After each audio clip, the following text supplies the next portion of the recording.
Vous n'avez pas idée à quel point j'adorerais voir ça. J'étais vêtu de blanc, le voile épinglé, un bouquet que je n'avais pas demandé dans les mains. Plus que 40 minutes avant d'épouser un homme que je craignais et que je n'accepterais jamais comme mari. Mais je n'avais pas le choix. Puis la porte de la chambre s'est ouverte. Raphaël Montesuro, le chef de la mafia, est entré sans y être invité. Costume sombre, regard perçant, la rose tatouée sur son cou comme une sentence. Je le connaissais de loin. Il m'a regardé, habillé en marié pour un autre homme, la mâchoire crispée, et il a dit « Oublie ton fiancé et viens passer ta nuit de noces avec moi. » 3 saints invités en bas. Un fiancé qui n'accepterait pas de perdre. Un père qui avait promis de me traîner jusqu'à l'hôtel. Et devant moi, un homme dangereux avec une porte ouverte derrière lui. J'ai regardé le bouquet. Je l'ai regardé, lui. Et j'ai fait mon choix. Bonjour, je suis Léna et cette histoire ne fait que commencer. Chapitre 1. La mariée qui ne voulait pas l'être. Robe blanche avec de la dentelle sur les épaules, voile épinglé à un diadème de cristal, boucle d'oreilles pendantes que ma mère a choisies sans me demander mon avis. Tout était impeccable et rien n'était à moi. Ni la robe, ni la cérémonie, ni l'homme qui m'attendait à l'hôtel. Plus que 40 minutes avant de dire oui à Cassian Valtieri, l'héritier de l'une des familles les plus puissantes de Sicile. Le genre d'homme qui sourit pour les caméras et serre le poignet de sa fiancée quand personne ne regarde. Je savais qui il était. J'ai demandé à mon père d'annuler. Je l'ai supplié. Et tout ce qu'Alaric Landre, le patriarche que toute la pègre respecte et craint, m'a répondu, tenait en une seule phrase. Tu remonteras cette allée, même si je dois t'y traîner de force. Les demoiselles d'honneur sont parties pour les derniers ajustements dans le hall. La porte s'est fermée et le silence est tombé comme une sentence. J'étais seul pour la première fois de la journée et le poids de ce qui allait se passer m'a frappé à la poitrine comme un coup de poing. J'ai regardé la fenêtre. Le jardin de l'hôtel s'étendait 3 étages plus bas et pendant une seconde, l'idée de fuir m'a traversé l'esprit avec une telle force que mes doigts ont touché le loquet. Mais fuir où?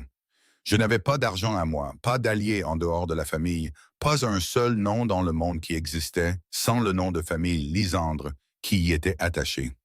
J'ai relâché le loquet et j'ai appuyé mon front contre la vitre froide, sentant mon cœur battre trop vite pour quelqu'un sur le point de se marier. Le reflet dans la vitre renvoyait une image qui ressemblait à une poupée dans une vitrine. Et c'est exactement ce que j'étais pour mon père, une pièce décorative avec une fonction stratégique. Le mariage avec Cassian n'était pas né de l'amour ou d'une convenance mutuelle ou de quoi que ce soit qui impliquait ma volonté. Il était né d'une réunion entre 2 hommes dans un bureau fermé, avec des verres de whisky et une carte des territoires étalée sur la table.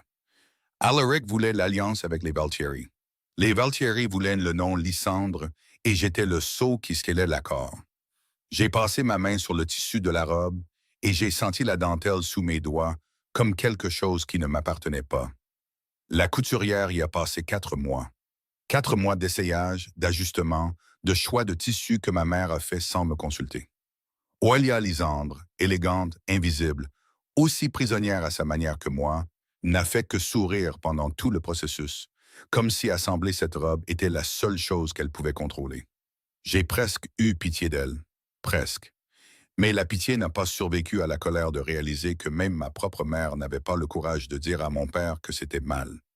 J'ai porté mes mains à ma poitrine sans m'en rendre compte. Le geste qui m'accompagne depuis l'enfance. Comme si mes doigts savaient d'avant moi que quelque chose devait être maintenu en place. Mon cœur battait trop vite, ma respiration était courte et j'ai fermé les yeux en essayant de trouver une pensée qui me calmerait. Je n'en ai pas trouvé.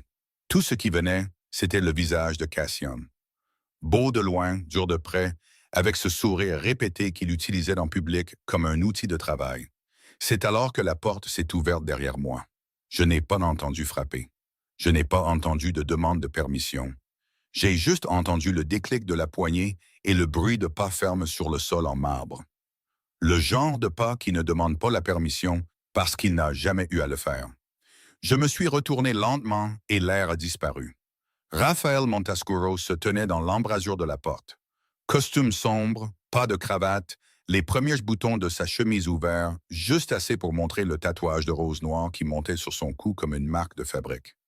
Des yeux bruns verdâtres qui pouvaient couper une pièce entière en deux, et une mâchoire crispée qui indiquait clairement qu'il n'était pas venu pour féliciter. Je le connaissais, pas de maintenant, d'avant, de l'époque où les familles étaient encore alliées, et j'étais trop jeune pour comprendre ce que signifiaient les regards qu'il me lançait pendant les dîners officiels. Des rencontres qui semblaient fortuites dans les couloirs des événements de l'élite, mais qui duraient quelques secondes de plus qu'elles n'auraient dû. Une fois, à une fête du Nouvel An à Palerme, nos épaules se sont touchées dans le passage entre deux salles et aucun de nous ne s'est écarté. Ce contact minime est resté sur ma peau pendant des jours.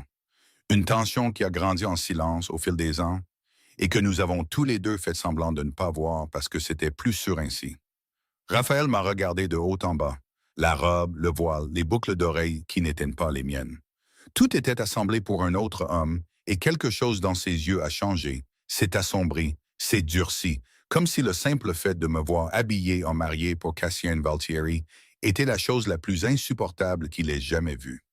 Le muscle de sa mâchoire s'est contracté une fois, et sa main gauche s'est refermée à son côté en un point lent qu'il a contrôlé avant que je puisse être sûr de ce que j'avais vu. Oublie ton fiancé et viens passer ta nuit de noces avec moi. Sa voix est sortie basse et ferme, sans aucune trace de plaisanterie. L'air s'est arrêté. Mon cœur s'est emballé si fort que j'ai senti le pouls dans mon cou, à mes tempes, au bout de mes doigts. J'ai essayé de répondre, et ma voix n'est pas sortie. J'ai réessayé. Tu as perdu la tête, ai-je dit, et ma voix est sortie plus faible que je ne le voulais. La cérémonie est dans 40 minutes. L'hôtel est plein de monde. Mon père est en bas. Raphaël n'a pas bougé, n'a pas reculé. Il a fait un pas vers moi et ce seul pas a consumé la moitié de l'oxygène de la pièce. Je sais tout, Sarafina, sur le mariage forcé, sur ce qu'est vraiment Cassian, et sur le sale marché que ton père a conclu avec les Valtieri. Rien de tout cela n'arrivera. Il a parlé avec une certitude qui m'a irrité et calmé en même temps, parce que je savais qu'il n'était pas le genre d'homme à dire des choses qu'il ne pouvait pas tenir. Raphaël Montascuro était le chef de la plus ancienne mafia de Sicile, et s'il était là, dans cette pièce, à ce moment-là, c'est parce qu'il avait déjà calculé chaque mouvement avant d'ouvrir la porte. Il y a une voiture qui attend à la sortie de service, a-t-il continué, sa voix plus basse maintenant, comme s'il me racontait un secret que nous seuls pouvions entendre. Il y a un itinéraire. Il y a une protection. J'ai juste besoin d'une chose. Quoi? Que tu choisisses. Le mot est resté suspendu entre nous comme quelque chose de solide. Choisir. C'était la première fois que quelqu'un me l'offrait sans condition, sans clause, sans contrat caché derrière le geste. Et c'était Raphaël Montascuro qui me l'offrait. L'homme que j'avais passé des années à faire semblant de ne pas remarquer, qui apparaissait dans mes pensées aux moments les plus inopportuns et que je repoussais au fond de mon esprit. Avec la même discipline, je repoussais tout ce qui me faisait ressentir trop de choses. Je l'ai regardé. Puis j'ai regardé le miroir, cette femme en blanc qui n'était pas moi, et je l'ai regardée à nouveau. Les yeux qui me disaient ce que les mots ne disaient pas. La mâchoire crispée de quelqu'un qui se retenait de toutes ses forces, la rose tatouée sur son cou qui montait et descendait avec sa respiration. Le silence entre nous a duré 3 secondes. 3 secondes qui ont pesé comme 3 ans. As-tu la moindre idée que cette robe coûte 60 000 €? Ai-je dit, parce que quand je suis nerveuse, je dis des bêtises. C'est plus fort que moi. Le coin de sa bouche s'est soulevé d'un demi-centimètre, seulement la moitié. Mais dans ses yeux, ce demi-centimètre était presque un rire. Alors il vaut mieux ne pas la froisser.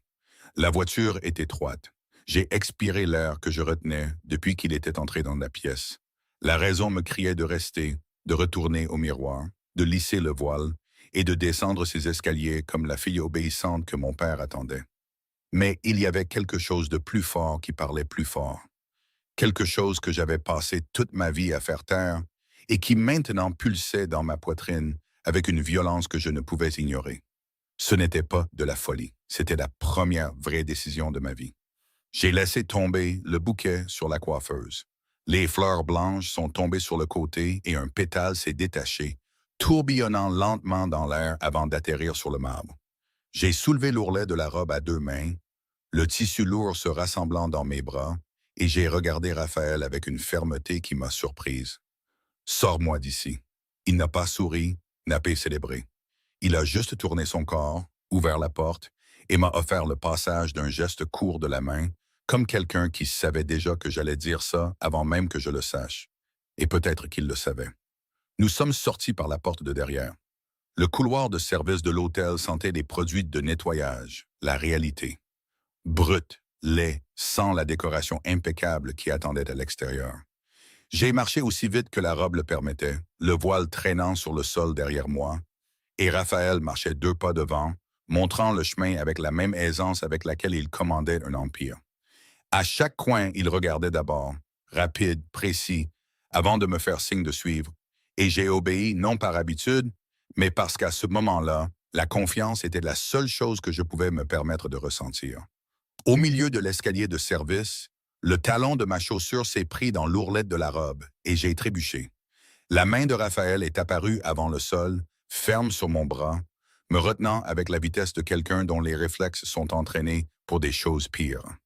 Ses doigts sont serrés ma peau pendant 2 secondes et la chaleur de ce contact est parcouru tout mon bras comme un courant. Il m'a regardé, un sourcil légèrement levé. En un seul morceau, a-t-il demandé. En un seul morceau, ai-je répondu à bout de souffle. Et ce n'était pas seulement à cause de la chute. La voiture blindée attendait, moteur en marche, au bout du couloir de chargement. Raphaël a ouvert la portière arrière et je suis monté. Voile, diadème, boucle d'oreille qui n'étaient pas les miennes et le cœur battant si fort que j'étais sûr qu'il pouvait l'entendre. Il est monté de l'autre côté, a claqué la portière et la voiture a démarré avant que je puisse respirer correctement. Le chauffeur n'a pas regardé en arrière. Personne n'a parlé. Le seul son était le grondement du moteur et ma respiration que j'essayais de contrôler et que je n'y parvenais pas. J'ai regardé par la lunette arrière et j'ai vu l'hôtel devenir de plus en plus petit. Les lumières dorées du hall, les voitures des invités garées à l'entrée, les fleurs blanches décorant le chemin vers l'hôtel où j'aurais dû être à ce moment-là. L'hôtel allait être vide, les 300 invités allaient attendre, et Cashin Valtieri allait découvrir de la pire des manières que la mariée ne s'était pas seulement enfuie. Elle avait choisi l'homme le plus dangereux de Sicile à sa place. À côté de moi, Raphaël regardait droit devant lui avec l'expression de quelqu'un qui a déjà 10 longueurs d'avance sur tout ce qui pourrait arriver. Mais ses mains posées sur ses genoux étaient tendues, les doigts légèrement courbés comme s'il tenait quelque chose d'invisible. Et j'ai compris dans cette voiture en mouvement que Raphaël Montascuro n'était pas calme. Il se contrôlait pour la même raison que je tremblais. Parce que ce qui venait de se passer changeait tout et aucun de nous ne connaissait l'ampleur de ce qui allait suivre. Le chaos ne faisait que commencer. Chapitre 2. Le feu à l'hôtel. La voiture a roulé pendant près de 2 heures en silence. Je n'ai pas parlé parce que je ne savais pas quoi dire. Et Raphaël n'a pas parlé parce qu'il semblait être le genre d'homme qui comprenait mieux le poids du silence que n'importe quelle phrase. Les rues de Palerme ont été laissées derrière, puis les routes larges, puis les petits villages que je voyais par la fenêtre comme des taches de couleur sans nom. À un moment donné, l'asphalte s'est transformé en chemin de terre et le paysage a changé. De hauts murs de pierre, des oliviers centenaires, l'odeur de la garrigue et du sel venant de la mer lointaine. La propriété Montascuro est apparue au bout d'une route non balisée. Des grilles en fer avec une rose sculptée au centre. Le même dessin que le tatouage sur le cou de Raphaël. Des hommes armés sur les flancs qui ont ouvert le passage sans un mot. Juste de brefs hochements de tête en direction de la voiture. La maison était une vieille construction en pierre claire, assez grande pour ressembler à une forteresse, avec des fenêtres étroites et un jardin clos où les vignes couvraient les murs comme de belles cicatrices. Je suis sorti de la voiture, toujours dans ma robe de mariée, et la scène était si absurde que j'ai failli y rire. Une femme en voile et diadème au milieu d'une propriété de la mafia sicilienne, entourée d'hommes en costume, faisant semblant de ne pas regarder. L'ourlet de la robe traînait dans la terre, et je m'en fichais. Ce tissu avait cessé de signifier quoi que ce soit à l'instant où j'ai laissé tomber le bouquet sur la coiffeuse. Raphaël m'a conduite dans une chambre au 2e étage, spacieuse, propre, avec un grand lit et une fenêtre qui donnait sur les collines.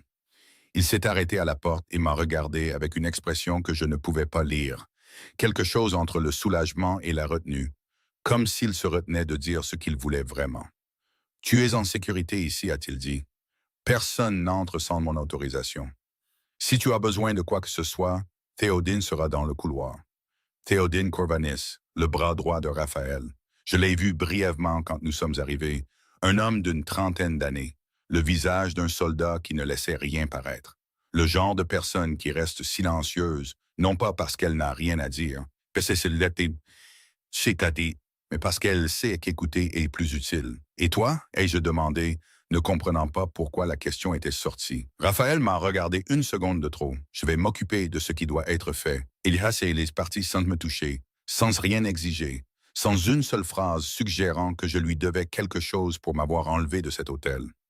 La porte s'est fermée et je suis resté là, au milieu de la pièce, avec 60 000 euros de dentelle et de cristal couvrant mon corps, et l'étrange sentiment que cet homme venait de me donner la chose la plus rare que j'ai jamais reçue dans ma vie, de l'espace. Les 3 premiers jours furent un silence tendu. J'oscillais entre le soulagement et la panique à une vitesse qui m'effrayait. Le matin, je me réveillais certaine d'avoir fait le bon choix. L'après-midi, la peur revenait, rampante, froide, me chuchotant que j'avais échangé une cage contre une autre. La nuit, je regardais le plafond et j'essayais de comprendre à quel moment de ma vie j'en étais arrivé au point de fuir mon propre mariage dans les bras du chef de la mafia Montascuro. Les nouvelles sont arrivées par bribes. Théodine me disait l'essentiel avec la délicatesse de quelqu'un qui annonce de mauvaises nouvelles, comme s'il décrivait la météo, objectif, sans excès d'émotion. Cassian Valtieri a découvert que la mariée avait disparu alors que l'officiant était déjà à l'hôtel. Sa fureur était silencieuse et selon Théodine, les silencieux étaient les pires. Pour Cassian, je n'étais pas une femme qui avait fait un choix. J'étais une propriété qui avait été volée. Mais la nouvelle qui m'a vraiment touché est arrivée plus tard. Alaric Lisandre, mon père, m'a publiquement renié, a déclaré à tout le réseau de pouvoir que sa fille était une traîtresse, que j'avais craché sur l'héritage familial et détruit une alliance d'1 an, que j'étais morte pour lui. Quand Théodine me l'a dit, j'étais assise dans la cuisine de la propriété, avec un café qui avait déjà refroidi. Je n'ai pas pleuré, je n'ai pas crié. J'ai juste senti la coupure, nette, profonde, dans le genre d'endroit qui ne saigne pas à l'extérieur. Mon père ne m'avait pas perdu. Il m'avait effacé, comme si j'étais un nom sur une liste qu'il avait rayée avec le même stylo qu'il utilisait pour signer des contrats. Je savais qu'Alaric était froid. Je savais que pour lui, les gens étaient des fonctions. Mais une partie de moi, la partie stupide et naïve qui a survécu à 24 ans d'obéissance, croyait encore que tout au fond, quelque part, il y avait un vrai père. Le reniement a tué cette partie. Et autant que ça faisait mal, le soulagement qui l'accompagnait m'effrayait plus que la douleur.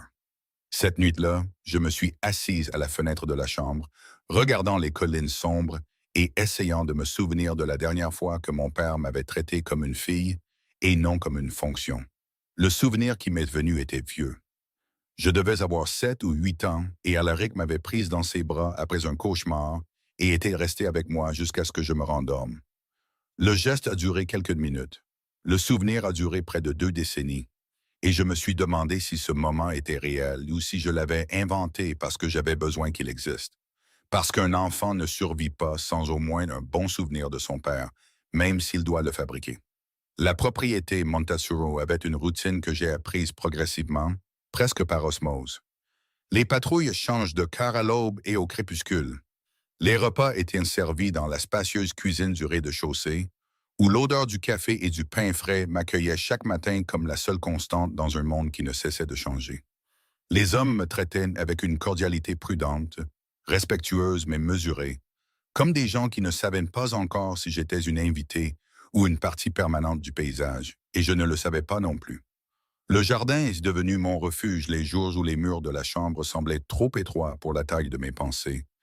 Les rosiers de Léra, la mère de Raphaël, une femme à la présence discrète que je voyais de loin, mais qui ne m'avait toujours pas adressé la parole, formaient une ligne de couleur le long du mur sud, et je passais des minutes entières à les regarder sans penser à rien, laissant l'odeur douce et le bourdonnement des abeilles remplacer le bruit que mon esprit insistait à faire. C'était étrange de trouver de la beauté dans un endroit qui existait pour se cacher.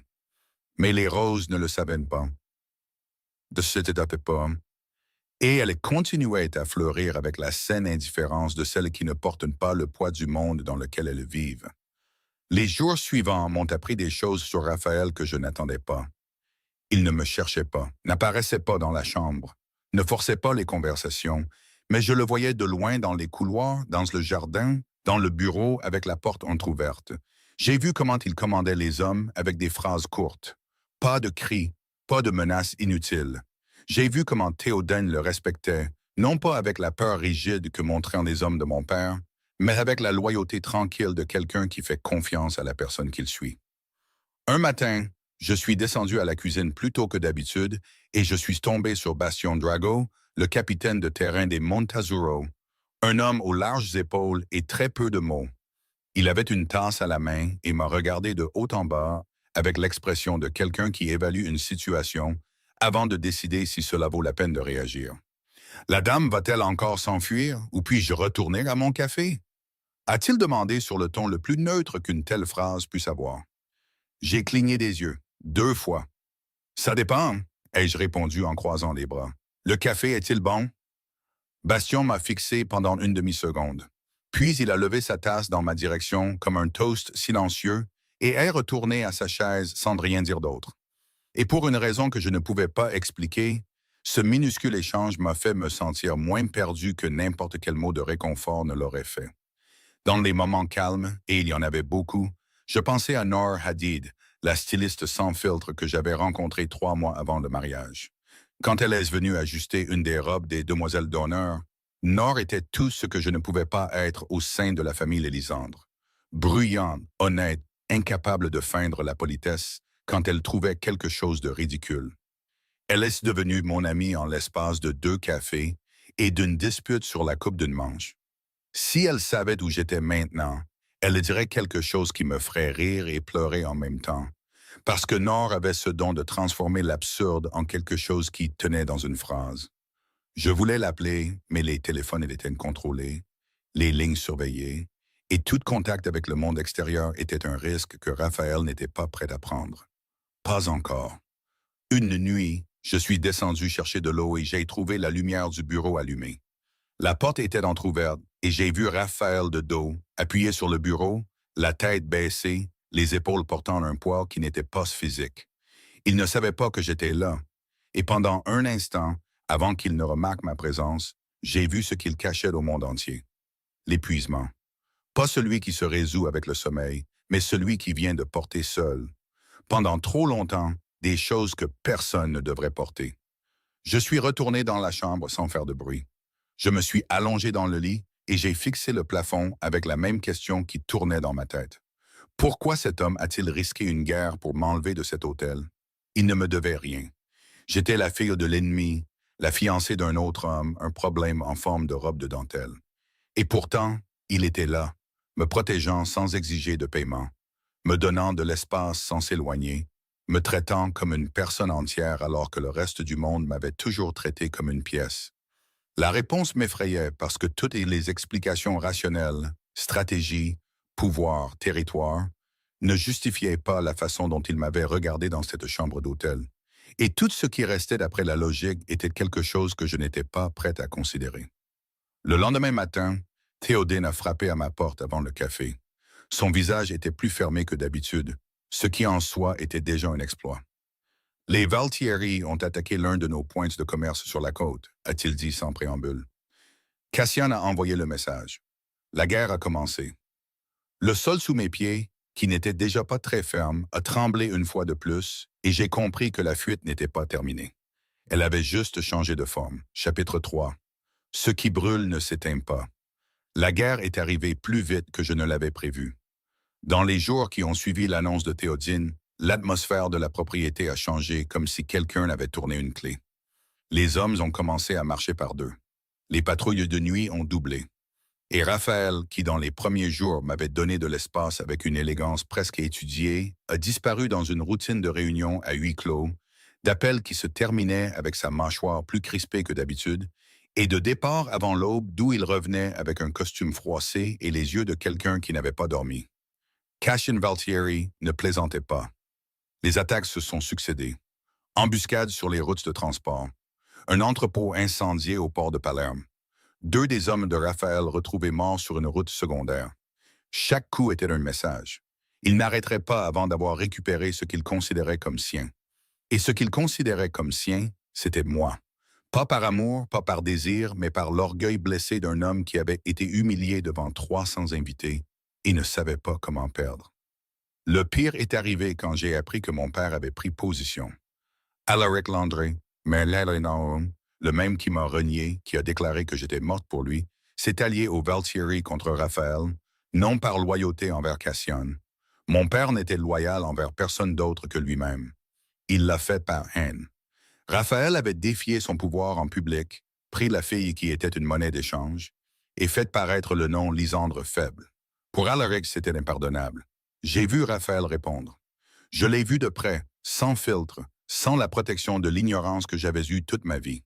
Il convoquait des réunions dans la salle du rez-de-chaussée avec des hommes qui portaient des armes comme les gens portent des clés de voiture. Il donnait des ordres avec la voix basse et ferme que je connaissais déjà. Mais maintenant, les mots avaient un poids différent parce que je savais que certaines de ces phrases se terminaient dans le sang. J'ai vu des cartes étalées sur la table, des noms rayés sur des listes et Théodine à ses côtés comme une ombre qui n'était jamais dans des accords en public, mais dont les regards disaient des choses que les mots ne disaient pas. Ça m'a fait peur. Je ne vais pas mentir. La première fois que j'ai entendu Raphaël donner un ordre que j'ai compris comme une sentence, mon estomac s'est retourné et j'ai dû quitter la pièce. Je me suis appuyé contre le mur du couloir et j'ai respiré profondément, essayant de séparer l'homme qui m'a enlevé de cet hôtel de l'homme qui venait de décider du sort d'une autre personne avec le même calme qu'il utilisait pour choisir le vin du dîner. Mais je n'ai pas fui. Et cela m'a surprise plus que tout. Après une vie à être protégé de la réalité, caché derrière de jolies robes et des sourires répétés, quelque chose en moi voulait comprendre le monde tel qu'il était vraiment. Même s'il était laid, même s'il faisait mal, même si le sol tremblait.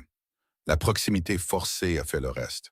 Sans la distance polie des premiers jours, Raphaël et moi avons commencé à nous croiser avec une fréquence qui n'était pas accidentelle. Dans la cuisine à l'aube, quand aucun de nous ne pouvait dormir, dans le couloir étroit qui menait au jardin, où l'espace nous obligeait à passer trop près, dans la salle à manger où il s'asseyait en bout de table et moi à la place à côté de lui, et le silence entre nous pesait plus que n'importe quelle conversation. La dispute a commencé la deuxième semaine. J'ai remis en question une décision de sécurité qui me concernait.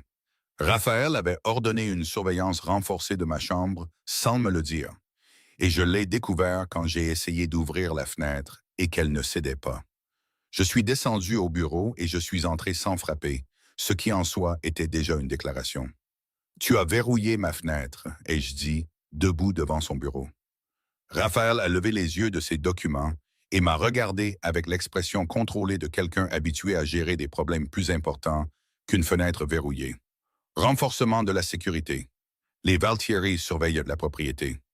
Et tu n'as pas pensé que tu devrais me le dire avant de transformer ma chambre en cellule? Ce n'est pas une cellule, c'est une précaution. Pour toi, parce que pour moi, la personne qui est dedans, ça ressemble beaucoup à une cage. Sa mâchoire s'est crispée. J'ai vu le muscle de sa mâchoire se contracter. J'ai vu ses doigts presser le bord du bureau comme s'il se retenait de dire quelque chose qu'il ne pourrait pas reprendre. Et pendant une seconde qui a duré plus longtemps qu'elle n'aurait dû, son regard est descendu de mes yeux à ma bouche et est revenu si vite que j'ai presque cru l'avoir imaginé. Je déverrouillerai la fenêtre, a-t-il dit lentement. Mais si quelque chose arrive, la responsabilité est tienne. Parfait. Je préfère un risque que j'ai choisi à une protection qui m'a été imposée. J'ai quitté le bureau le cœur battant trop vite pour quelqu'un qui venait de gagner une dispute sur une fenêtre. Et le pire, c'est que cette phrase « je préfère un risque que j'ai choisi » ne concernait pas seulement la fenêtre. Elle concernait tout.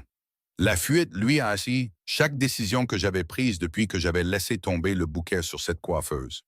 Et d'après le regard que Raphaël m'a lancé avant que je ne lui tourne le dos, il le savait aussi. Les disputes ont continué, mais entre elles, des fissures sont apparues où la vérité s'échappait. Des regards qui se croisaient au mauvais moment et duraient trop longtemps.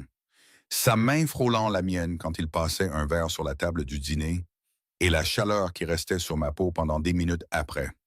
Sa voix baissant d'un demi-ton quand il me parlait, seulement à moi, comme si les mots qu'il m'adressait provenaient d'un vocabulaire différent de celui qu'il utilisait avec le reste du monde. Au milieu de la 3e semaine, Théodine était venu me voir avec quelque chose d'inattendu. Une ligne téléphonique sécurisée, a-t-il dit en tendant l'appareil. 10 minutes. Le patron a autorisé. Mes doigts tremblaient quand j'ai composé le numéro de Nord. Elle a répondu à la 2e sonnerie, et avant que je puisse dire quoi que ce soit, sa voix a envahi la ligne comme un ouragan. Sarafina Léandre, je jure par tout ce qui est sacré, que si tu ne m'expliques pas tout de suite pourquoi j'ai vu aux informations que la fiancée Valtieri a disparu de son propre mariage, je prends le prochain vol et je vais te trouver même si c'est au bout du monde. Nord, ai-je dit, et ma voix a flanché. Tu vas bien? Tu es blessé? Tu es retenu? Parle-moi. Je vais bien. Je me suis enfui. Silence, 2 secondes. Enfui avec qui? Avec Raphaël Montescuro. Un autre silence plus long. Le mafieux sexy avec le tatouage au cou? A-t-elle demandé. Et je savais à son ton qu'elle avait les yeux grands ouverts et la bouche bée. Sarah, ce n'est pas une fuite, c'est une promotion. J'ai ri. J'ai ri pour de vrai pour la première fois depuis que j'ai quitté cet hôtel. Et le son m'a surprise comme s'il venait de quelqu'un d'autre. Nord l'a entendu, et sa voix s'est adoucie. Tu as bien fait. Je ne connais pas les détails et je n'ai pas besoin de les connaître maintenant. Mais si tu es sorti de cette cage dorée, mon ami, tu as fait la seule chose juste à faire.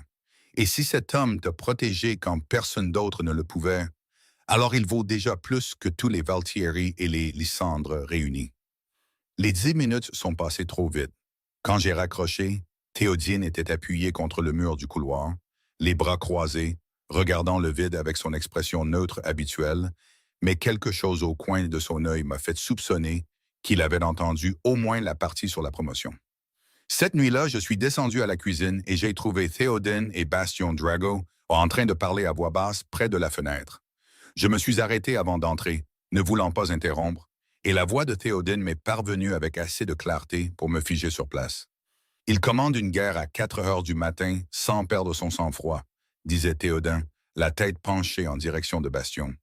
Elle n'était pas d'accord sur le dessert hier soir, et il a failli défoncer une porte. Bastien a pris une gorgée de son café, l'éternel café, et a répondu sans changer d'expression. Ça s'appelle l'amour ou la folie. En général, c'est la même chose. Je suis retourné dans la chambre sans faire de bruit, et je me suis assise sur le lit, le cœur serré d'une manière qui n'était pas de la douleur. C'était autre chose. Quelque chose qui grandissait chaque fois que je regardais Raphaël et que je voyais les couches qu'il cachait au monde. Chaque fois qu'il me défiait et que je le défiais en retour. Chaque fois que l'air devenait trop lourd entre nous et qu'aucun de nous n'avait le courage de dire ce que cela signifiait. La nuit où tout a changé a commencé par une autre dispute. Raphaël voulait que je reste à l'étage pendant qu'il recevait des informateurs. J'ai dit que j'avais le droit de savoir ce qui se passait puisque c'était ma vie qui était en jeu. Les voix se sont élevées, les arguments se sont croisés, et à un moment donné, la distance entre nous s'est réduite sans que je m'en aperçoive, jusqu'à ce que je sois trop proche pour prétendre que ce n'était que de la colère. Raphaël a cessé de parler au milieu d'une phrase.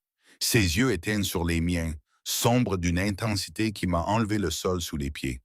Sa respiration a changé, est devenue plus lourde, plus lente, comme s'il menait une bataille interne que je pouvais voir à la surface, dans les poings serrés à ses côtés, dans le muscle de son cou qui pulsait au-dessus de la rose tatouée. Chaque jour, a-t-il dit, et sa voix est sortie, différente de tout ce que j'avais jamais entendu. Chaque jour, depuis que les familles se sont séparées, j'ai pensé à toi. Et quand je t'ai vu dans cette chambre d'hôtel, habillé en marié pour un autre homme, c'était la chose la plus insupportable que j'ai jamais vécue. L'air a disparu. Pas lentement, d'un seul coup, comme si quelqu'un avait arraché tout l'oxygène de la pièce, et tout ce qui restait était la gravité qui tirait mon corps vers le sien. J'ai voulu répondre, voulu dire quelque chose d'intelligent ou de courageux, ou au moins de cohérent. Mais la seule chose qui est sortie, c'est la vérité. Moi aussi, ai-je chuchoté. Chaque fois que je te voyais à des événements, je faisais semblant de ne rien ressentir. J'ai si bien fait semblant que j'ai presque réussi à me convaincre. Presque, a-t-il répété, et le mot est resté suspendu entre nous comme une confession. Il a approché sa main de mon visage lentement, comme pour me donner le temps de reculer.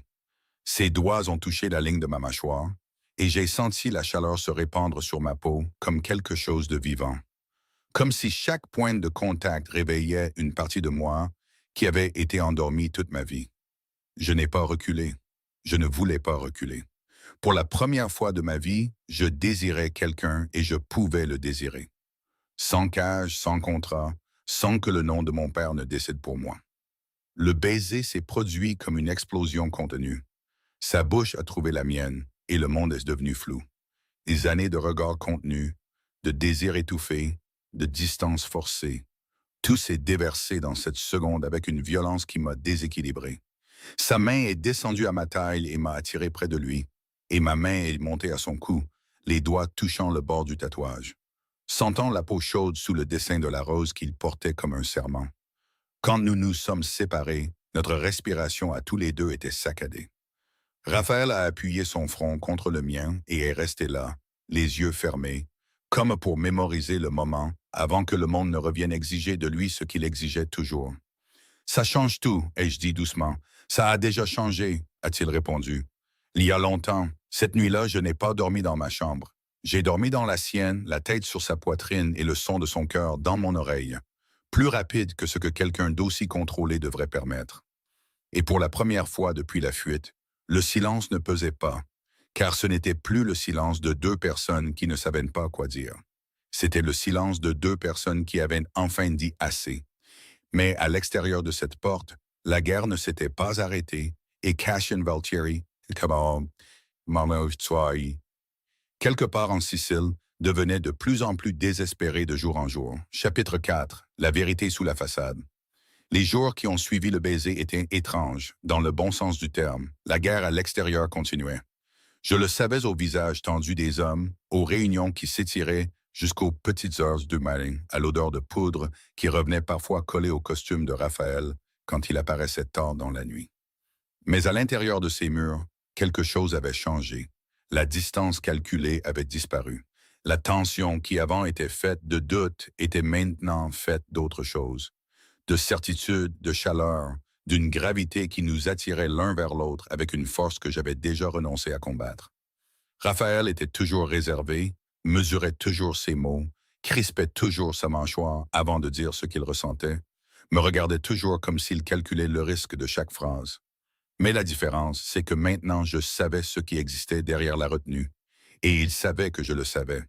Et cela faisait de nous les complices de quelque chose que ni l'un ni l'autre n'avions nommé à voix haute, mais qui occupait chaque recoin de cette maison comme un troisième résident invisible.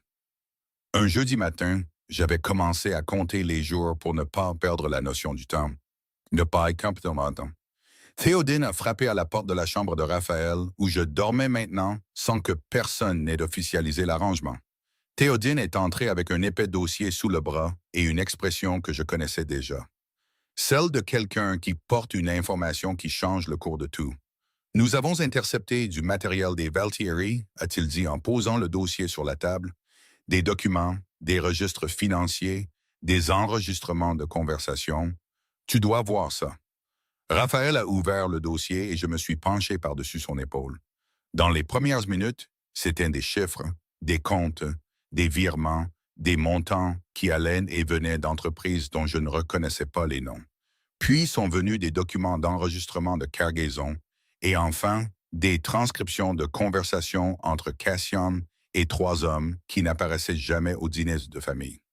Le mariage avec Cassian Valtieri n'était pas une alliance territoriale. C'était une façade. Cassian avait mis en place une opération de trafic à grande échelle et avait besoin d'un nom propre pour couvrir les traces. Un nom ancien, respecté, avec des relations politiques qui ouvriraient des portes sans éveiller les soupçons. Le nom Lysandre était parfait, et j'étais le pont, la femme trophée, jolie, bien éduquée, fille de patriarche, sans question gênante. Un couvercle élégant pour les affaires les plus sales que cette île ait jamais vues. J'ai lu chaque document avec un calme qui m'a surprise. Ce n'était pas de l'indifférence. C'était le contraire. C'était le genre de colère qui naît si profondément qu'elle ne trouve pas d'expression dans l'écrit. Elle reste immobile, froide, lourde, occupant chaque centimètre du corps comme du plomb fondu. Il allait m'utiliser, ai-je dit sans les regarder. Depuis le début, le mariage, la cérémonie, les vœux, tout était une mise en scène. Raphaël n'a pas répondu immédiatement, mais sa main a trouvé la mienne et l'a serrée, ferme, sans hâte. Le genre de contact qui ne demande rien, qui dit juste « Je suis là ». Est-ce que mon père le savait? Ai-je demandé, et ma voix est sortie plus basse que je ne le voulais. Théoden et Raphaël ont échangé un regard. Un de ces regards rapides que deux hommes qui se connaissent depuis trop longtemps utilisent comme leur propre langue, sans mots, mais avec assez d'informations pour que je comprenne que la réponse n'était pas simple.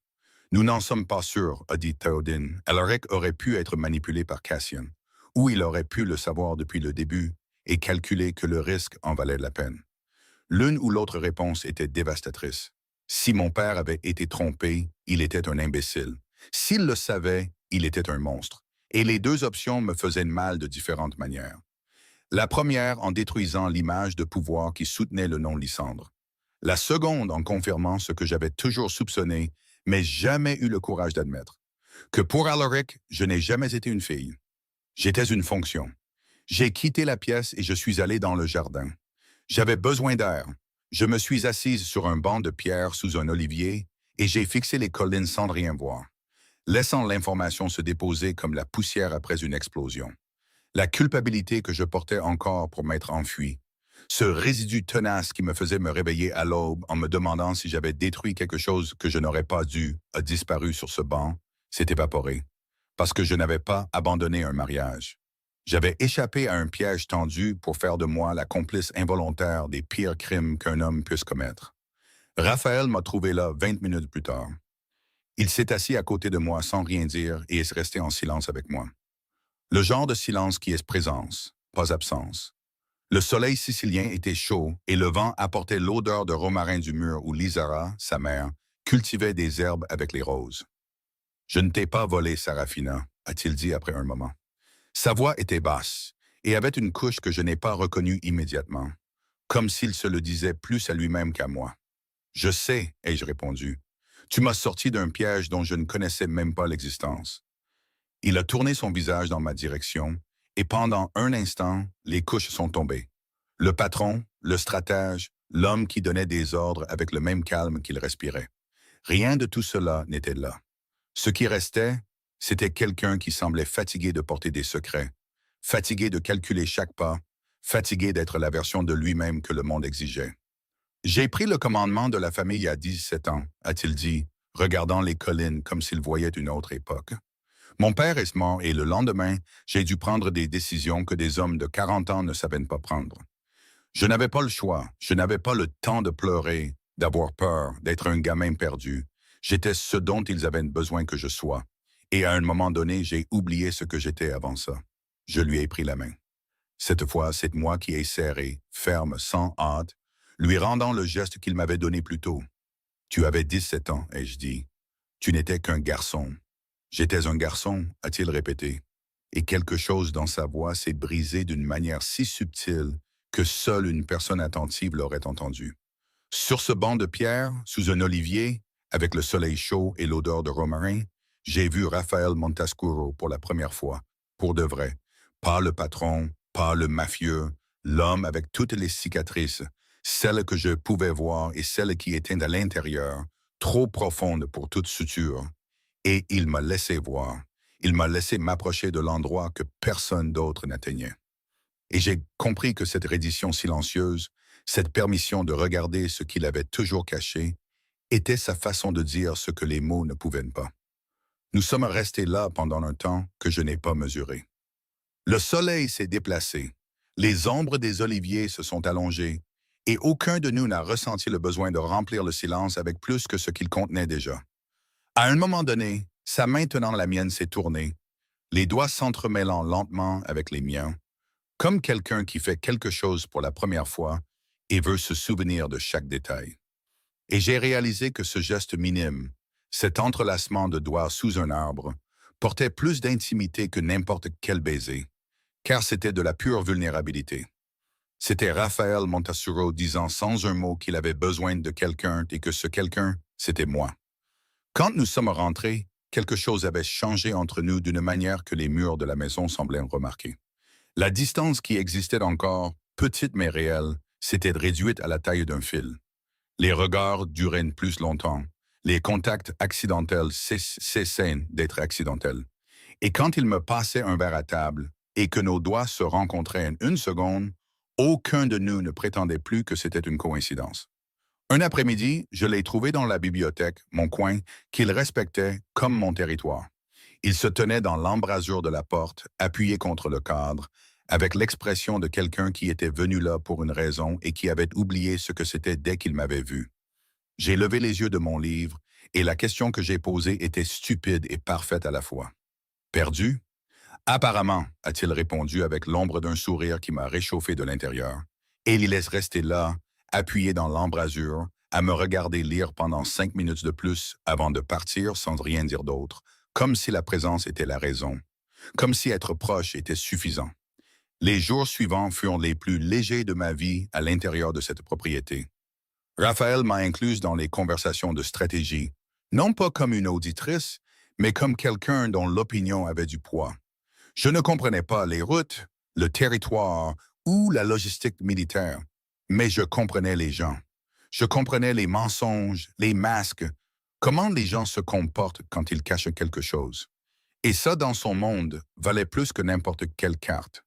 Un soir, après une réunion qui s'est terminée avec Théodine secouant de la tête et Bastion grommelant quelque chose sur le manque de café décent dans toute cette opération, Raphaël et moi nous sommes retrouvés seuls dans la salle à manger. La table portait encore les restes du repas.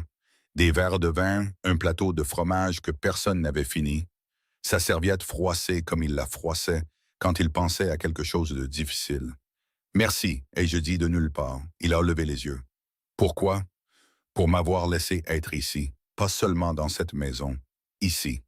Et j'ai montré l'espace entre nous, la table, les réunions, tout ce qu'il m'avait ouvert. Personne ne m'a jamais laissé participer à quoi que ce soit. C'était toujours « souris, sois d'accord, assieds-toi joliment sur cette chaise ». Raphaël m'a regardé avec une intensité qui m'a réchauffé de l'intérieur. « Tu n'es pas une décoration, Sarafina. Tu ne l'as jamais été. » La simplicité de la phrase m'a frappé avec plus de force que n'importe quelle déclaration élaborée ne l'aurait fait, parce que c'était vrai, et parce qu'il l'a dit comme quelqu'un qui y croit, pas comme quelqu'un qui répète un script. Cette nuit-là, allongé à côté de lui, la tête sur son épaule et ses doigts traçant des lignes paresseuses sur mon bras, j'ai ressenti quelque chose que je n'avais pas ressenti depuis longtemps. La paix, pas l'absence de problèmes. Les problèmes étaient là quoi, grands, réels, dangereux, mais la présence de quelque chose de plus grand que les problèmes. La certitude que j'étais là où je voulais être, à côté de qui je voulais être, en étant qui je pouvais enfin être. Ce que je ne savais pas, ce qu'aucun de nous ne savait, c'est que pendant que nous partagions ce silence chaleureux, Cassian Valtieri était de l'autre côté de l'île, recevant un appel. Lucas Serino, un des soldats de confiance de la propriété, l'homme qui faisait des rondes sur le mur et saluait Théodine chaque matin d'un signe de tête poli, a appelé Cassian cette nuit-là. La conversation a duré moins de 3 minutes, mais ce qu'il a livré en ces 3 minutes était tout ce dont Cassian avait besoin. L'emplacement exact de la propriété, les horaires de changement de garde et le seul angle mort du système de sécurité de Raphaël. Le traître était à l'intérieur de la maison, et aucun de nous ne s'en doutait. La dernière nuit de paix que j'ai eue sur cette propriété fut celle-ci.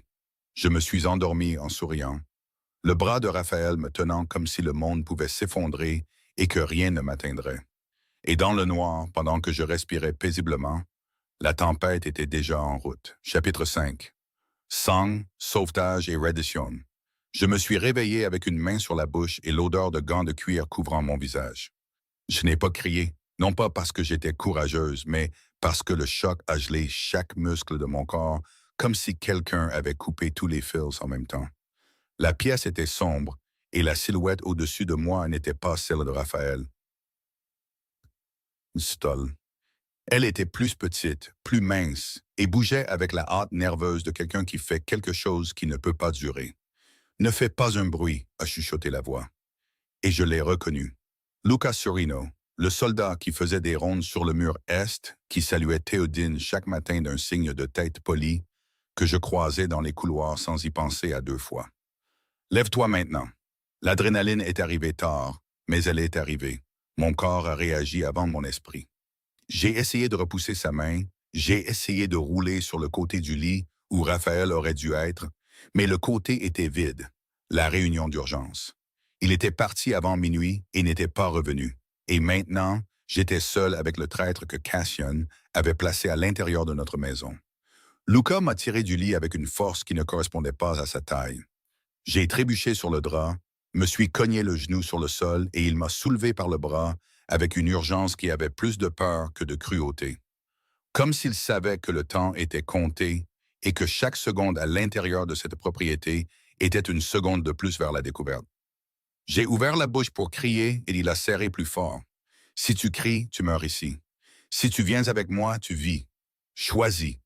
Je n'ai pas choisi, j'ai été traîné, à travers les couloirs sombres que je connaissais déjà par cœur, par la porte latérale qui menait au mur arrière, à travers l'angle mort qu'il avait donné à Cassian, le seul tronçon où les caméras n'atteignaient pas et où la patrouille mettait 8 minutes à revenir. 8 minutes, c'était suffisant. La voiture qui m'attendait à l'extérieur n'était pas blindée et n'avait pas de rose sur la grille. Elle était noire, sans plaque, moteur en marche et un chauffeur qui n'a pas regardé en arrière quand la porte s'est fermée. Luca est monté à côté de moi et la voiture a dévalé le chemin de terre comme si elle fuyait un incendie. J'ai compté les virages, 7 à gauche, 3 à droite, un pont étroit sur un lit de rivière asséché. Mon corps tremblait, mais mon esprit était étrangement vif, comme si la peur avait effacé tout le bruit et n'avait laissé qu'une voix claire répétant « Fais attention, mémorise, survie ». La destination était une maison en pierre sombre sur une portion de côte que je n'avais jamais vue, plus petite que la propriété Montasuro.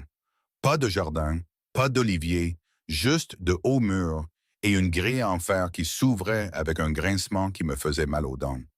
Ils m'ont sorti de la voiture et m'ont conduite dans une pièce au 2e étage. Une pièce avec une chaise, une table et une fenêtre à barreaux qui montrait la mer comme une mauvaise blague. Cassian Valtieri est entré 15 minutes plus tard. Je ne l'avais pas vu depuis le jour du mariage, depuis l'hôtel vide, depuis la robe que j'avais abandonnée avec tout ce qu'elle représentait. Et le voir maintenant de près, avec la même beauté agressive qui trompait tout le monde au premier regard, les yeux verts qui semblaient cordiaux de loin et se durcissaient de près, le sourire facile qui n'atteignait nulle part. J'ai ressenti quelque chose qui m'a surprise. Rien. Pas de peur, pas de colère, pas l'anxiété qu'il provoquait toujours quand j'étais la fille obéissante qui ne savait pas refuser. Je l'ai regardé et j'ai vu exactement ce qu'il était. Un homme vide habillé de costume cher. « Je t'ai manqué » a-t-il dit, et sa voix avait ce ton qu'il pensait charmant, et qui n'était en réalité que de la cruauté avec du vernis. « Je ne peux pas en dire autant » ai-je répondu, et la fermeté de ma voix m'a surprise autant qu'elle l'a surpris. Cassian a penché la tête comme quelqu'un qui évalue quelque chose qu'il ne s'attendait pas à trouver. Ses yeux ont parcouru mon visage, cherchant la femme qu'il connaissait, celle qui détournait le regard, qui ravalait ses réponses, qui souriait quand elle voulait crier. Il ne l'a pas trouvée. « Tu as changé » a-t-il dit. « Toi non, c'est ça le problème. » Son sourire a vacillé pendant une fraction de seconde.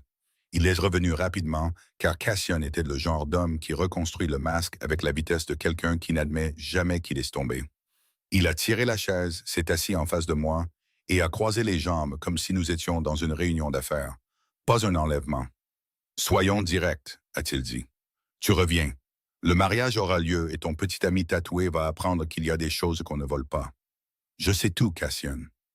Le silence qui a suivi était différent des autres, plus dense, plus dangereux, car j'ai vu le changement dans ses yeux à la seconde exacte où il a compris que je ne bluffais pas. Je sais pour le trafic. Je sais que le mariage était une façade. Je sais que tu avais besoin du nom Landre pour couvrir l'opération et que j'étais le couvercle élégant que personne ne remettrait en question. Et je sais que quand tout cela serait révélé, parce que ça l'est toujours, la peine de prison serait pour moi, pas pour toi. Cassian n'a pas répondu. Sa mâchoire s'est crispée d'une manière que j'avais vue chez un autre homme, mais chez lui ce n'était pas de la retenue. C'était du calcul. Il recalculait tout, réévaluait la situation face à une variable qu'il n'attendait pas. Moi, connaissant la vérité et n'ayant pas peur de la jeter sur la table. « Qui te l'a dit » a-t-il demandé.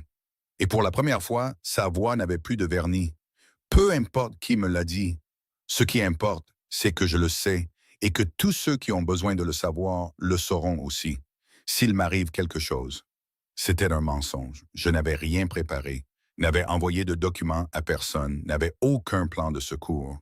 Mais Cassian ne le savait pas. Et le doute planté là, dans le silence entre nous, a suffi à changer sa posture. Il a décroisé les jambes, s'est adossé à la chaise, et derrière les yeux verts, j'ai vu quelque chose que je n'avais jamais vu en lui auparavant. L'incertitude. J'ai gagné du temps.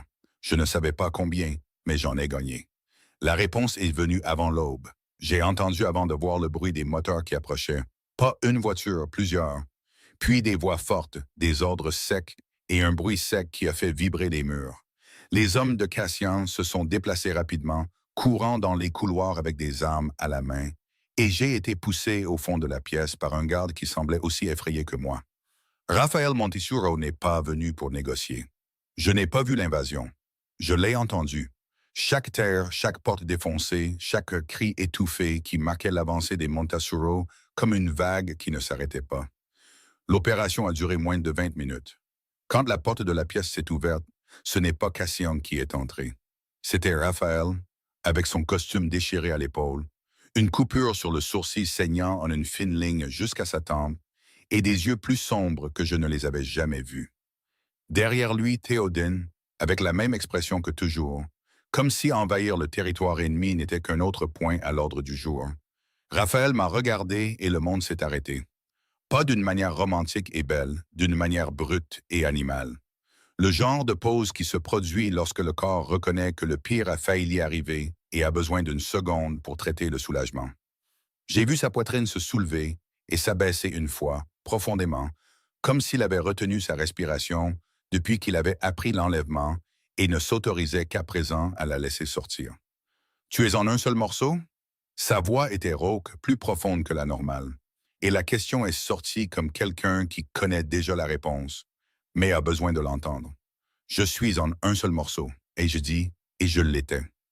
Genou meurtri, marque sur le bras où Luca avait serré, mais en un seul morceau. Raphaël a traversé la pièce en 3 pas et m'a tenu. Pas avec force, avec précision. Ses mains ont trouvé les côtés de mon visage comme pour vérifier que j'étais réel, que j'étais là, que personne ne m'avait pris quoi que ce soit qu'il ne puisse rendre. Il a appuyé son front contre le mien et est resté là, les yeux fermés, et j'ai senti contre ma peau la fine vibration d'un homme qui tenait un fil. « Luca » ai-je demandé doucement. « Réglé » a-t-il répondu, et je n'ai pas demandé plus. Cassian.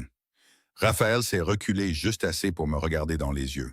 La réponse était là, dans l'obscurité calme de son regard. Cassian Valtieri n'allait plus venir me chercher. N'allait chercher personne. Le fiancé que le monde connaissait, le bel héritier, le sourire de façade, a cessé d'exister cette nuit-là dans cette maison en pierre sombre, de la même manière que le mariage a cessé d'exister à cet hôtel vide à Palerme. La famille Valtieri, sans héritier et sans force, s'est effondrée dans les heures qui ont suivi. Territoire rendu, alliances coupées, hommes dispersés, un empire entier s'est effondré, non pas parce que quelqu'un l'a fait tomber avec un grand plan, mais parce que l'homme au centre de tout cela pensait qu'il pouvait traiter les gens comme des pièces, et l'une de ces pièces a refusé de jouer. Nous sommes retournés à la propriété à l'aube. Le ciel s'éclaircissait sur les bords avec cette teinte violette que la Sicile a avant le lever du soleil, et l'air sentait la terre humide et le romarin. Les hommes de Raphaël nous ont accueillis en silence. Le genre de silence qui est du respect, pas du vide. Théodine a donné des instructions à l'équipe et a disparu avec l'efficacité de quelqu'un qui résout les problèmes sans avoir besoin d'un public. Bastion tenait une tasse de café comme si c'était l'encre qui le maintenait debout. Raphaël et moi sommes montés dans la chambre. La porte s'est fermée derrière nous et le monde est resté à l'extérieur. La guerre, les morts, les territoires, les noms rayés. À l'intérieur, il n'y avait que la faible lumière de l'aube qui entrait par la fenêtre, maintenant déverrouillée, le son de sa respiration mêlé à la mienne, et la certitude absolue que tout ce dont j'avais besoin était dans cette pièce. Il n'a pas bougé le premier. Il se tenait près de la porte avec son costume déchiré et du sang séché sur la tempe, me regardant comme s'il demandait la permission pour quelque chose qu'il ne savait pas comment mettre en mots. Et j'ai compris, car avec Raphaël, les choses les plus importantes ne venaient jamais sous forme de phrases. Elle venait sous forme de silence, de regard, d'attente. Je suis allé vers lui. J'ai levé la main et j'ai touché la coupure sur son sourcil du bout des doigts, sentant la fine ligne de la blessure sous mon toucher. Il a fermé les yeux. Sa mâchoire s'est détendue pour la première fois de toute la nuit, et j'ai senti le poids de son corps se pencher vers ma main, comme si ce contact minime était la seule chose qui le tenait debout. Je suis là, ai-je dit.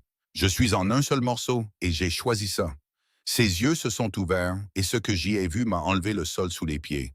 Ce n'était pas du désir, ou ce n'était pas seulement du désir. C'était quelque chose de plus profond, de plus ancien.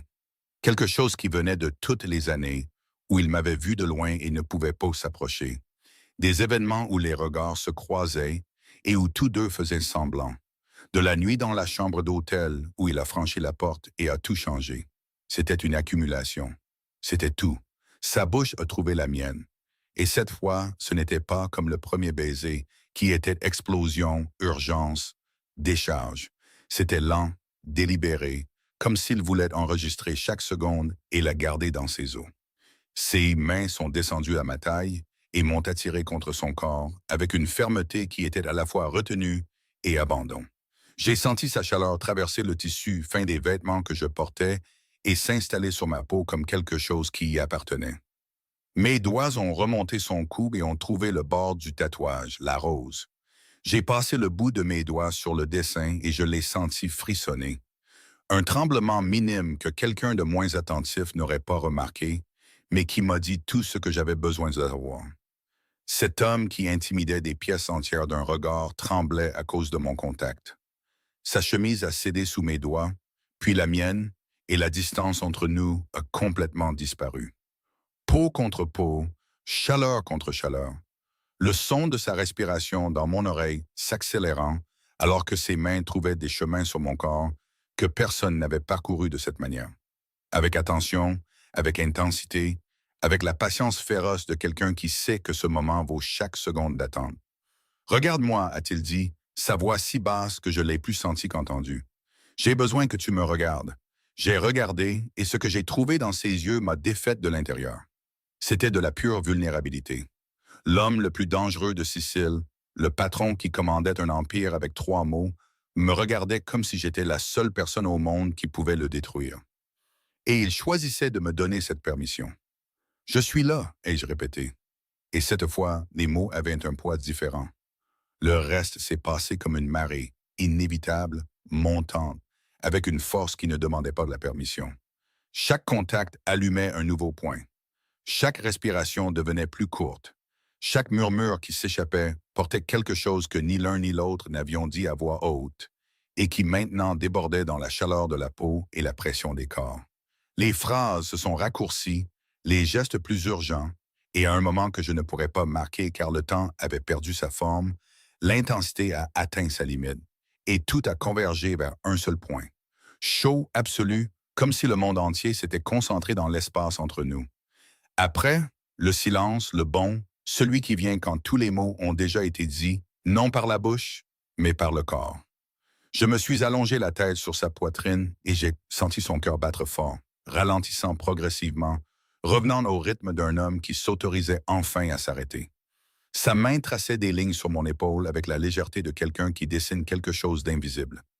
Et je suis restée là, silencieuse, sentant l'aube sicilienne entrer par la fenêtre et peindre la pièce en or, pensant que c'était le premier moment de ma vie où je me sentais vue complètement. Pas la fille d'Alaric, pas la mariée qui s'est enfuie, pas la femme qui avait besoin d'être sauvée, juste moi et juste lui et le choix que nous avions fait, chacun à notre manière, chacun en son temps, d'être là. Pour la première fois, je n'ai pas porté mes mains à ma poitrine. Je n'avais pas besoin du geste protecteur qui m'accompagnait depuis que je me souvenais, car il n'y avait rien à protéger dans cette pièce. Il n'y avait que la paix, imparfaite, durement gagnée, couverte de cicatrices. Mais la paix. Chapitre 6. L'aube. Les semaines qui ont suivi avaient un goût que je ne connaissais pas. Ce n'était pas le bonheur, ou du moins pas la version propre et emballée que les gens vendent dans les films et les cartes de vœux. C'était quelque chose de brut, de plus lourd et de plus beau que ça. C'était le goût d'avoir survécu, de regarder en arrière et de voir la taille des décombres laissés derrière, et de se réveiller quand même le matin à côté de quelqu'un qui a choisi de rester. La guerre s'est terminée sans cérémonie. Les Valtieri se sont dissous comme de la fumée, sans air, sans structure, sans les alliés qui se sont enfuis dès qu'ils ont réalisé que le navire coulait. Les affaires de Cassian ont été démantelées pièce par les hommes de Raphaël, et le nom Valtieri, qui pendant des décennies avait du poids en Sicile, est devenu une note de bas de page que les gens mentionnaient à voix basse avant de changer de sujet. Alaric Landré a mis plus de temps à céder. Mon père n'était pas le genre d'homme qui recule par instinct. Il reculait par calcul, et seulement lorsque les chiffres indiquaient clairement qu'insister coûtait plus cher que d'avaler sa fierté. Et les chiffres, après la chute des Valtieri, étaient sans équivoque. Sans alliés, sans force militaire, sans le réseau qui soutenait son nom, Alaric s'est retrouvé dans une position qu'il n'avait jamais imaginé occuper. Seul. Le patriarche que toute la pègre craignait était maintenant un homme de 56 ans dans un bureau vide, faisant tourner à la chevalière à son petit doigt, tout en mesurant la taille de ce qu'il avait perdu. Théoden a apporté la nouvelle un mercredi après-midi avec le même ton neutre qu'il utilisait pour tout, comme s'il rapportait les prévisions météorologiques et non le sort de mon père. Alaric a signé l'accord, a-t-il dit, debout dans l'embrasure du bureau. Cessez le feu formel. Tu es officiellement déconnecté de la famille Lysandre. Libre. Pas de lien, pas de dette, pas d'obligation. J'étais assise sur le canapé du salon avec un livre que je n'avais pas réussi à lire depuis 20 minutes. J'ai posé le livre sur mes genoux et j'ai regardé Théoden en essayant de trouver dans sa phrase la partie qui devrait me faire ressentir quelque chose. Libre. Le mot était énorme. Il prenait tellement de place que je ne savais pas où le mettre à l'intérieur de moi. A-t-il demandé de mes nouvelles? La question est sortie avant que je puisse l'arrêter et j'ai détesté chaque syllabe parce que je connaissais déjà la réponse. Théodie m'a regardé avec quelque chose qui, sur un autre visage, serait de la compassion. Sur le sien, c'était un adoucissement minime au coin de ses yeux qui a duré une demi-seconde. Non, a-t-il dit, et il n'a rien ajouté parce que Théodine avait la rare délicatesse de savoir que certaines douleurs n'ont pas besoin de commentaires. Elles ont besoin d'espace. J'ai hoché la tête, j'ai dégluti et j'ai laissé l'information couler au fond de ma poitrine, où elle s'est installée à côté de toutes les autres choses que mon père m'avait appris à ressentir. L'inadéquation, le silence, l'habitude de m'insérer dans des espaces plus petits que moi.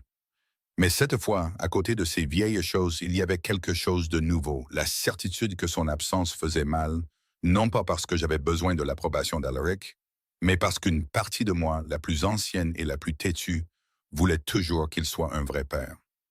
Et cette partie ferait mal pendant un certain temps, peut-être toujours, mais elle ne me gouvernerait plus. Cette nuit-là, Raphaël m'a trouvé dans le jardin. J'étais assise sur le banc de pierre sous l'olivier, le même banc où il m'avait parlé de ses 17 ans, du poids de commander sans avoir le temps de faire son deuil. C'était devenu notre endroit sans que personne ne s'en soit mis d'accord. Il s'est assis à côté de moi et a attendu, parce que Raphaël avait appris que je parlais quand j'étais prête et pas avant. Il ne veut pas de moi ici. Et je dis en regardant les collines sombres, pas comme une fille. Peut-être qu'il ne m'a jamais voulu comme une fille. J'étais utile et maintenant je ne le suis plus. Tu es plus que ce qu'il a jamais mérité, a répondu Raphaël, et sa voix avait une fermeté qui n'était pas de la colère. C'était de la conviction. Le problème n'a jamais été toi, Serafina. Le problème a toujours été un homme qui a confondu le pouvoir avec la paternité et n'a jamais connu la différence. J'ai appuyé ma tête sur son épaule et il m'a laissé rester. Le silence n'avait pas besoin d'être comblé. Les étoiles de Sicile étaient toutes là, dispersées dans un ciel sans hâte. Et pour la première fois, je les ai regardées sans souhaiter être ailleurs. Les jours ont pris une routine que je n'avais jamais eue. Je me levais tôt, prenais un café dans la cuisine avec Bastion, qui avait cessé de me demander si j'allais m'enfuir et me saluait maintenant d'un lever de tasse qui était devenu notre code silencieux pour dire bonjour. Je lisais dans la bibliothèque du 2e étage, qui sentait le vieux papier et le bois, et que j'avais transformé en mon coin. Je participais à certaines réunions aux côtés de Raphaël, pas toutes, car il y avait des sujets que je choisissais de ne pas connaître, et il respectait ce choix de la même manière que je respectais les tiroirs qu'il gardait fermés à clé. Un après-midi, j'ai trouvé Lissara Montascuro dans la roseraie. La mère de Raphaël était une femme de 54 ans qui occupait la propriété comme une ombre élégante, assez présente pour être remarquée, assez silencieuse pour ne pas être interrogée. Recluse depuis la mort de Dominus, son mari assassiné, elle cultivait les roses comme les gens cultivent des souvenirs, les mains dans la terre et les yeux dans un autre temps. Je savais qu'elle m'observait depuis mon arrivée. Je savais que le fait que je sois la fille d'Alaric Landré n'était pas passé inaperçu pour une femme qui avait perdu son mari à cause de ce nom. Mais cet après-midi-là, quand elle m'a vu debout près du parterre de fleurs, elle a fait quelque chose que je n'attendais pas. Elle m'a tendu un sécateur et a montré une branche morte. Coupe celle-là, a-t-elle dit, sans explication, sans contexte, sans cordialité forcée. J'ai pris le sécateur et j'ai coupé. Puis j'en ai coupé une autre et une autre. Nous sommes restés là pendant près d'une heure, côte à côte, à tailler des roses sans échanger un mot qui ne concernait pas les tiges et les épines. Mais quand nous avons terminé, Lyra m'a regardé avec quelque chose qui n'était pas de l'acceptation. C'était de la reconnaissance, comme si elle avait vu quelque chose en moi qui l'avait décidé à me laisser approcher de ces roses. Et pour Lyra Montasuro, c'était plus que ce que la plupart des gens recevaient dans une vie. Un après-midi, j'ai appelé Nor. La ligne sécurisée était toujours active, et Théodène avait clairement indiqué que je pouvais l'utiliser quand je le voulais. Une petite liberté qui signifiait plus qu'il n'y paraissait. Alors, c'est fini? A demandé Nor avec la voix de quelqu'un qui n'arrivait toujours pas à croire que son ami avait survécu à un mariage arrangé, une fuite avec un mafieux, un enlèvement et une guerre territoriale en moins de 2 mois. C'est fini, ai-je dit. Et tu es heureuse? J'ai regardé par la fenêtre. Le jardin des Montescuro s'étendait jusqu'aux collines, avec les rosiers de Lara formant une ligne de couleur le long du mur sud. Le soleil sicilien était fort et doré. Et quelque part en bas, Bastion grommelait des instructions à un nouveau venu qui avait marché sur un plan de romarin. « Je suis en paix », ai-je répondu, « ce qui est mieux que heureuse. Le bonheur va et vient. La paix reste. » Nor est restée silencieuse pendant 2 secondes, ce qui pour elle était un record. « Regarde-moi ça », a-t-elle dit avec un sourire que je pouvais entendre à travers la ligne. Sarafina Lisandre, la philosophe. Si je ne t'aimais pas autant, je serais jalouse de cette version. J'ai ri et j'ai souhaité qu'elle soit là pour rire avec moi. Nor a promis de venir me voir dès que les choses se calmeraient. J'ai dit que je la prendrais au mot. Et quand j'ai raccroché, le manque est venu avec une chaleur dans ma poitrine qui était de la gratitude d'avoir quelqu'un dans le monde qui me connaissait vraiment, sans le nom de famille, sans le masque, sans la version décorative que mon père avait assemblée.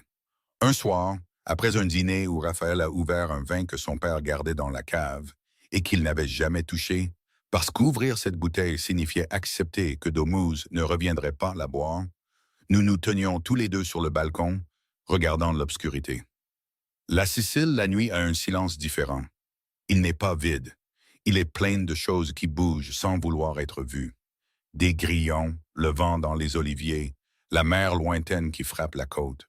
Raphaël a tenu le verre contre la faible lumière venant de l'intérieur de la maison et a fixé le vin un instant comme s'il avait une conversation avec quelqu'un qui n'était plus là.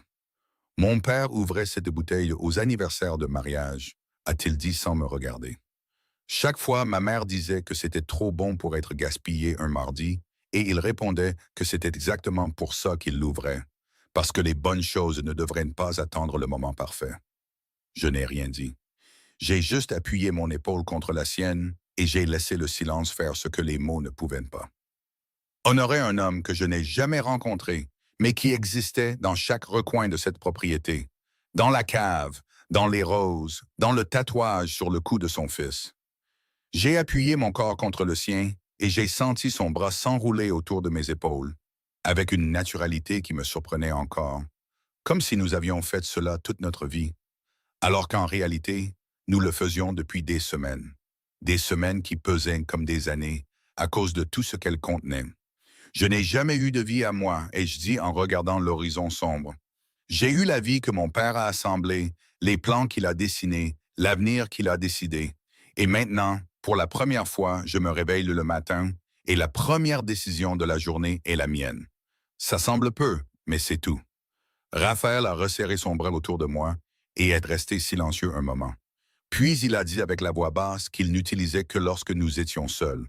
« Tu es la seule chose au monde que je n'essaierai jamais de posséder. » La phrase m'a frappé d'une manière que je n'attendais pas, car venant de lui, d'un homme qui vivait dans un monde où posséder était le seul langage du pouvoir. C'était la déclaration la plus radicale que quiconque pouvait faire. Ce n'était pas une promesse de protection, de confort, d'avenir. C'était une promesse de respect. Et à ce moment-là, appuyé contre sa poitrine avec le son de son cœur battant régulièrement dans mon oreille, j'ai su que c'était l'amour. Le vrai. Celui qui n'a pas besoin d'un hôtel ou d'une robe ou d'un contrat, juste d'un choix. Je me suis endormi en souriant cette nuit-là. Le lit était chaud. Son bras me tenait avec la légèreté ferme de quelqu'un qui protège sans serrer. Et le silence de la maison était le plus beau que j'ai jamais entendu. Tout était résolu. Tout était en paix. Et je me suis laissé sombrer dans le sommeil avec la confiance de quelqu'un qui croit enfin que le pire, c'est derrière elle. Je n'ai pas vu quand Raphaël s'est levé. Je n'ai pas entendu le bruit des pieds nus sur le sol froid ou la porte du bureau s'ouvrir soigneusement pour ne pas grincer. Je n'ai pas vu la faible lumière de la lampe de bureau s'allumer sur la table ou ses mains ouvrir le tiroir du coin. Le seul qui était toujours fermé à clé, le seul que je n'ai jamais remis en question, parce que je lui faisais assez confiance pour respecter les espaces qu'il gardait fermés. À l'intérieur du tiroir se trouvait un dossier, en cuir vieux et usé, au bord adouci par le temps. À l'intérieur du dossier, des documents jaunis, des photographies de deux familles ensemble, des visages que je reconnaîtrais si j'étais là pour les voir. Des registres financiers datant de plus d'une décennie, et sur la dernière feuille, un nom souligné en rouge avec une encre que le temps n'avait pas effacée. Alaric Landry, Raphaël a regardé ses papiers pendant longtemps. Son visage, baigné dans la faible lumière, n'avait pas l'expression de l'homme qui dormait avec moi. Ce n'était pas le calme, pas la tendresse, pas la douceur qu'il réservait au moment entre nous. C'était quelque chose de plus ancien, de plus lourd. Le genre de poids qu'une personne porte quand elle sait quelque chose qu'elle n'a pas dit et que chaque jour sans le dire rend plus difficile à porter. Il a passé ses doigts sur la photographie du dessus. Deux hommes côte à côte, jeunes, dans des costumes plus simples et des sourires qui appartenaient à une époque où la confiance signifiait encore quelque chose.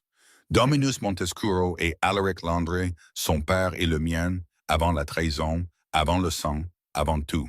Il a fermé le dossier, l'a remis dans le tiroir, l'a fermé à clé et est retourné au lit en silence, s'allongeant à côté de moi avec la même naturalité que quelqu'un qui n'est jamais parti. Son bras s'est de nouveau enroulé autour de moi, sa respiration s'est calmée, et dans le noir, le visage contre le dos d'une femme qui dormait en souriant sans rien savoir, Raphaël Montesuro a fermé les yeux, portant un secret qui pourrait détruire tout ce que les deux venaient de construire. J'ai dormi toute la nuit. Lui non. Ici Léna. Voilà qui conclut le premier livre, et j'ai déjà terminé le deuxième.